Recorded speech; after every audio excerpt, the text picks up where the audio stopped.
পৃথিবীর সব কষ্ট সহ্য করতে পারলেও ভালোবাসার মানুষগুলোর চোখের পানি সহ্য করার ক্ষমতা হয়তো আমাদের কারোরই নেই।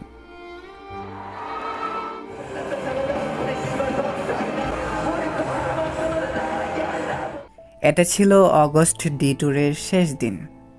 লাইভ কনসার্টে গান গাইতে গাইতে একসময় হঠাৎই কান্নায় ভেঙে পড়েন আমাদের মিনিয়নকে।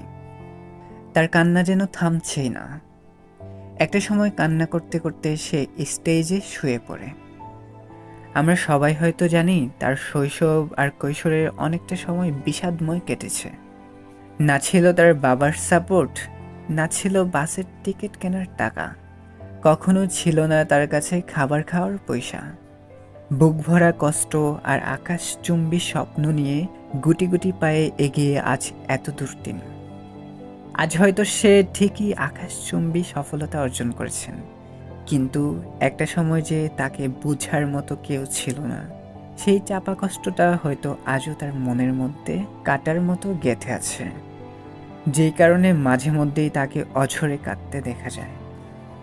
সেদিন সুগা একাই কাঁদেনি, তারই সাথে সাথে কেঁদেছে কোটি কোটি ভক্তরা।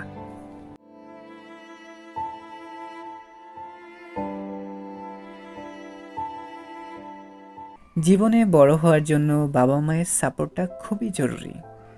যখন সেই বাবা মাই ভুল বুঝে, তখন যেন অর্ধেকটা স্বপ্নই ভেঙে চুরমার হয়ে যায়, যেমনটা হয়েছিল জেহুপের সাথে। তার বাবা কখনো তার ড্রিমকে সাপোর্ট করতো না, কখনোই চাইতো না জেহুপ একজন সিঙ্গার কিংবা ক্যাপপ আইডল হোক। তার বাবা চাইতো সে বড় হয়ে ভালো কোনো জব করুক, কিন্তু কোনো বাধাই আমাদের জেহুপকে আটকে রাখতে পারেনি। আজ সে বিখ্যাত কোরিয়ান ব্যান্ড বিটিএসের মেম্বার। আজ সে একজন সফল ড্যান্সার, র্যাপার, সিঙ্গার, সংরাইটার। কিন্তু জেহুপের বাবা পরবর্তীতে ঠিকই তার ভুল বুঝতে পেরেছিল।